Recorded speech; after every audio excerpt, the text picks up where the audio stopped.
کفار، بہت ناشکرا، مبالغے کا صیغہ۔ وَإِذْ قَالَ إِبْرَاهِيمُ رَبِّ اجْعَلْ هَذَا الْبَلَدَ آمِنًا، یہ سورہ بقرہ کا جو رکوع تھا 15واں،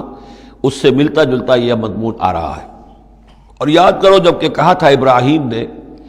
اے میرے رب اس گھر کو، اس شہر کو، مکے کو بلدن آمنا، البلد آمنا، اس کو بنا دے امن کی جگہ، وجنبنی وبنی ان نعبد الاصنام، اور بچائے رکھ مجھے بھی اور میری اولاد کو بھی کہ ہم بتوں کی پرستش کریں۔ تو دنیا میں سب سے زیادہ جو بھی گمراہی رہی تھی، جیسا کہ میں نے عرض کیا، پری ابراہمک جتنی تاریخ ہمارے سامنے بیان ہوئی ہے حضرت ابراہیم سے پہلے کی، تو گمراہی ایک ہی تھی اور وہ شرک تھا، بت پرستی تھی۔ قوم نوح کی بھی وہی تھی، قوم ہود کی، قوم صالح کی۔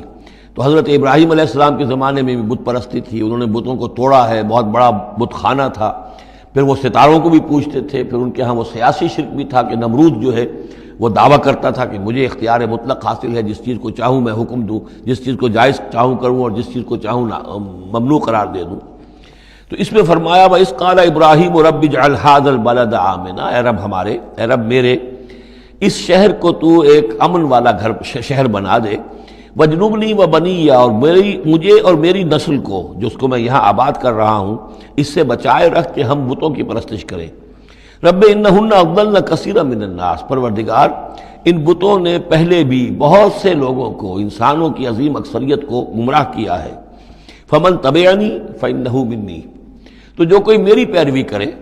میں نے شرک سے اجتناب کیا، میں نے تمام ہر نوع کے شرک سے میں نے اپنے آپ کو پاک کر لیا ہے۔ اب جو لوگ اسی طرح میرے راستے پر چلیں،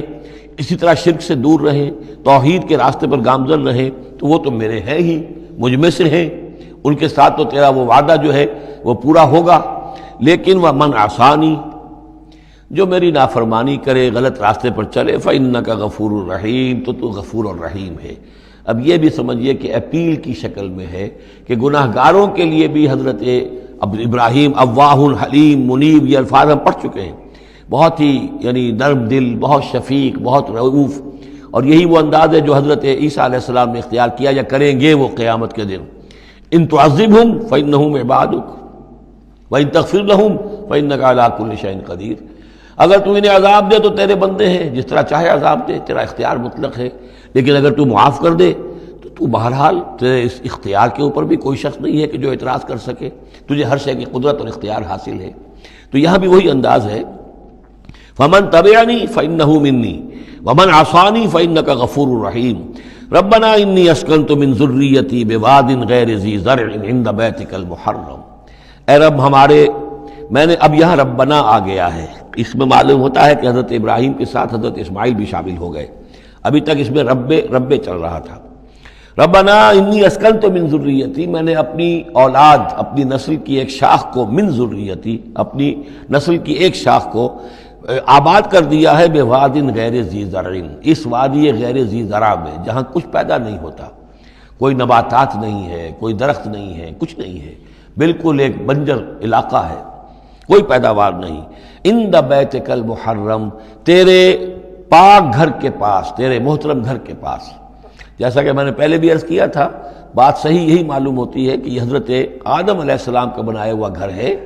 البتہ یہ کہ امتداد زمانہ سے یہ گر چکا تھا اور کچھ سیلاب کی وجہ سے ساری بہہ گئی تھی اس کی دیواریں، صرف یہ کہ کہیں اس کی جو بنیادیں تھیں وہ باقی تھیں، جن کی کہ تعمیر کی ہے حضرت ابراہیم اور حضرت اسماعیل نے۔ وَإِذْ يَرْفَعُ إِبْرَاهِيمُ الْقَوَاعِدَ مِنَ الْبَيْتِ وَإِسْمَاعِيلُ رَبَّنَا تَقَبَّلْ مِنَّا إِنَّكَ أَنْتَ السَّمِيعُ الْعَلِيمُ، تو تیرے اس محرم اور محترم گھر کے پاس میں نے لا کر اپنی نسل کی ایک شاخ کو آباد کر دیا ہے، بنا لے یقیم الصلاۃ، اس لیے کیا ہے تاکہ یہ نماز قائم کریں، فَاجْعَلْ أَفْئِدَةً مِّنَ النَّاسِ تَهْوِي إِلَيْهِمْ، تو اے اللہ اب لوگوں کے دلوں کو ان کی طرف مائل کر دے، لوگوں کے دلوں میں ان کی محبت پیدا ہو جائے، لوگ آئیں ان کے پاس اور ان کے کوئی ہدیے پیش کریں اور ان کے ذریعے سے ان کو جو ہے رزق کا بندوبست پیش ہو جائے۔ فَاجْعَلْ أَفْئِدَةً مِّنَ النَّاسِ تَهْوِي إِلَيْهِمْ، تو اب کر دے لوگوں کے دلوں کو کہ وہ مائل ہو جائیں ان کی طرف، وَارْزُقْهُم مِّنَ الثَّمَرَاتِ، اور ان کو رزق بہم پہنچا میووں کا، لَعَلَّهُمْ يَشْكُرُونَ، تاکہ وہ شکر کر سکیں۔ رَبَّنَا إِنَّكَ تَعْلَمُ مَا نُخْفِي وَمَا نُعْلِنُ، اے اللہ تو خوب جانتا ہے جو کچھ کہ ہم چھپاتے ہیں اور جو کچھ کہ ہم ظاہر کرتے ہیں۔ وما يخفى على الله من شيء في الارض ولا في السماء، اور اللہ پر تو کوئی شے بھی مخفی نہیں رہ سکتی، نہ آسمان میں نہ زمین میں۔ الحمدللہ الذی وہب لی علی الکبر اسماعیل و اسحاق، کل شکر کل ثنا اس اللہ کے لیے ہے جس نے مجھے عطا فرمائے اس بڑھاپے کے علی الرغم، اتنی بڑی عمر میں 87 برس کی عمر میں حضرت اسماعیل کی ولادت ہوئی ہے۔ علی الکبر اسماعیل، اور پھر ان کے کئی سال کے بعد حضرت اسحاق کی ولادت ہوئی۔ الحمدللہ الذی وہب لی علی الکبر اسماعیل و اسحاق، مجھے اسماعیل اور اسحاق جیسے بیٹے دیے۔ ان ربی لسمیع الدعاء، یقیناً میرا پروردگار دعا کا سننے والا ہے۔ رب اجعلنی مقیم الصلاۃ، پروردگار مجھے بھی قائم کر دے نماز کے اوپر، مجھے بنا دے نماز کا قائم کرنے والا، یعنی مجھے توفیق دے کہ نماز کا پوری طور سے قائم رکھوں۔ ومن ذریتی، اور میری نسل میں سے بھی، میری اولاد میں سے بھی جو نماز کے قائم کرنے والے ہوں۔ ربنا وتقبل دعا، اور اے رب ہمارے اس دعا کو شرف قبول عطا فرما۔ ربنا اغفر لی، پروردگار بخش دے مجھے، ولوالدیہ، اور میرے والدین کو، وللمؤمنین، اور سب ایمان والوں کو، یوم یقوم الحساب، جس دن کے وہ حساب قائم ہو۔